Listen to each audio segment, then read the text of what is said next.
Mamo, kumusta ang first game against Rain or Shine? Well, malungkot syempre kasi talo.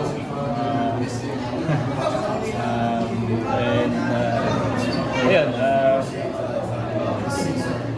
we just have to find a way to bounce back. Alam mo naman, this conference, every win matters, diba?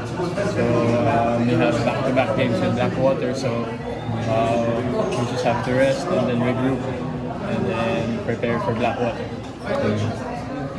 Ano, yung may bang ano, medyo kakaibang feeling facing your former teammates? Syempre,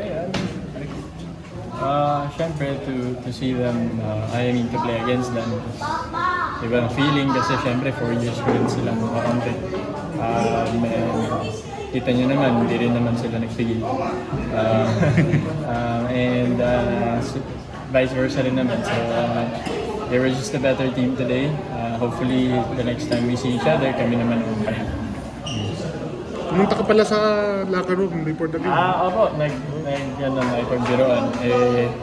Pagkapasok ko naman, binu naman nila ako. So, binu ko rin sila. Syempre off the court, maganda naman yung samahan talaga namin. So, may relationships namin. Nasaktak mo nga si Andre, hindi ko naman sinasadya. Pero,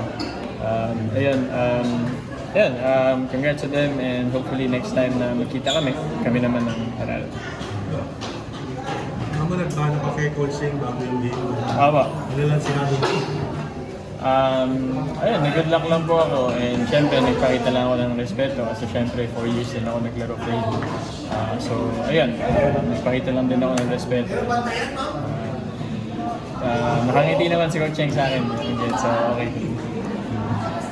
Sibo, parang kahit di naglaro, parang gusto kong ano yun eh. Hindi, dinadala nga mo sa locker room. Hindi, ganun naman si Kuya po. Ganun kami ka-coach dyan. And hanggang sa bench, naririnig ko siya eh. Doon kami din yung basket namin sa bench nila, naririnig ko siya. So ayun, off the court naman, nag-usap naman niya, sabi niya good job. So yun nga, malungkot kasi talo kami. Sila naman ang masaya na yun. Mamo.